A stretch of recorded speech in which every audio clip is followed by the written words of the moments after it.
É natural que esta organização autárquica já não esteja de acordo com aquilo que são as necessidades do país e, portanto, o Partido Socialista, sempre que teve responsabilidades governativas nos últimos anos, procurou aprofundar e procurou criar condições para uma reforma a este nível. Mas o Partido Socialista também sempre disse que tínhamos que começar, não pelo telhado, naturalmente, mas tínhamos que começar por aquilo que é a base da reforma. E a base da reforma é, desde logo, a governação democrática a que as autarquias devem estar sujeitas, deve ser também o tipo de atribuições que essas autarquias recebem e que as competências que os respectivos órgãos podem desenvolver, os recursos de que dispõem, também a operatividade, a prestação dos serviços às populações, desde logo através das empresas municipais, e a questão da reorganização territorial das fusões, das extinções, das criações de outras entidades autárquicas, não deveria vir em primeiro lugar. Ora, aquilo que nós podemos, desde já, dizer desta reforma é que se está a começar pelo telhado. Está-se a começar por aquilo que devia ser o fim da reforma e não aquilo que está a ser o princípio. O Governo está muito impressionado pelo que está na Troika. Eu devo dizer que o Partido Socialista assinou, de facto, o memorando da Troika na sua primeira versão, já vamos numa terceira versão, mas assinou o memorando da Troika na sua primeira versão. E assinou esse memorando, naturalmente, de boa fé. Não renega aquilo que está lá assinado. Mas aquilo que está lá dito no memorando da Troika é que deverá haver uma reorganização com a possibilidade de extinção de autarquias. Não se fala, para já, em números. Podem ser 2, 3, 10, 20, 100, 1000. Não se fala em números. Por outro lado, também não se diz que são apenas as freguesias. E nós não renegamos isso. Apoiamos a ideia de uma reforma. Aliás, também devo chamar a atenção para que o primeiro local em Portugal, o primeiro concelho em Portugal, onde se começou a discutir a reforma, foi em Lisboa, governada por um autarca que todos nós conhecemos, do Partido Socialista.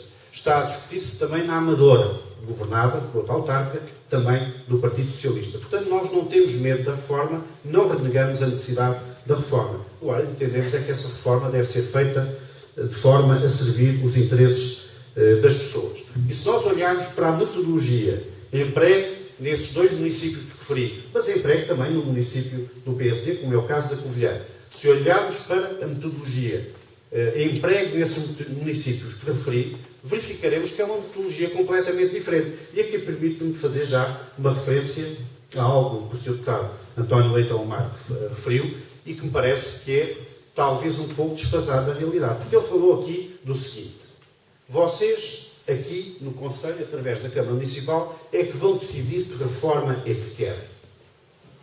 Não, mas isso é o que está a ser feito em Lisboa, mas não é o que está aqui nesta lei. Nesta lei não está aí. Não está isso. Em Lisboa está-se a fazer isso. A reforma começou a ser discutida há algum tempo entre o Presidente da Câmara, os vereadores e as freguesias. Foi-se verificando que tipo de reforma é que devia ser feita, qual é que era a reforma que servia à população, e aquilo que vai ser aprovado na Assembleia da República é aquilo que Lisboa decidiu, através dos seus decisores, através dos seus representantes, dos seus autarcas. A Assembleia da República vai limitar-se a seguir aquilo que Lisboa decidiu. Mas aquilo que vai suceder, por exemplo, em Sintra, não vai ser isso. A Assembleia Municipal de Sintra, naturalmente, vai ter que tomar decisões. Mas essas decisões já estão condicionadas e totalmente definidas pela própria lei. Pode depois fazer uns acertos, desde que não afete as decisões essenciais que já estão tomadas na lei. Chamo, por exemplo, a atenção, tenho aqui a proposta de lei que foi apresentada pelo Governo e que já foi votada na Generalidade. Vai, por exemplo, a Assembleia Municipal poder fazer, como diz aqui o artigo 6º, número 4, poder fazer, no âmbito da respectiva pronúncia, a apresentação ou consideração de uma solução diferente da resolução dos parâmetros de agregação previstos no número 1 do artigo anterior, mas depois diz cá, na fase final deste terceiro, desde que a mesma não implique uma agregação de freguesias em número inferior. Ora, esta não implicação de haver uma agregação de freguesias em número inferior àquela que resulta da lei, implica que a reforma a fazer-se em Sintra é uma reforma praticamente impossível, ou pelo menos uma reforma justa em Sintra é uma reforma praticamente impossível. Praticamente impossível. Por mais que a Assembleia Municipal queira tomar decisões justas, por mais que a Assembleia Municipal queira olhar para o território de Sintra e encontrar uma solução boa. É impossível encontrar uma solução boa com esta lei. Porque esta lei vai exigir, ou vai determinar, que em Sintra se reduza para quase metade o número de freguesias que temos. E essa redução para quase metade do número de freguesias que temos vai implicar coisas como as seguintes. Primeiro, vai, porventura, implicar que as 3 freguesias do núcleo urbano de Sintra se juntem, tornando-se uma freguesia maior que a boa parte dos concelhos limítrofes de Sintra.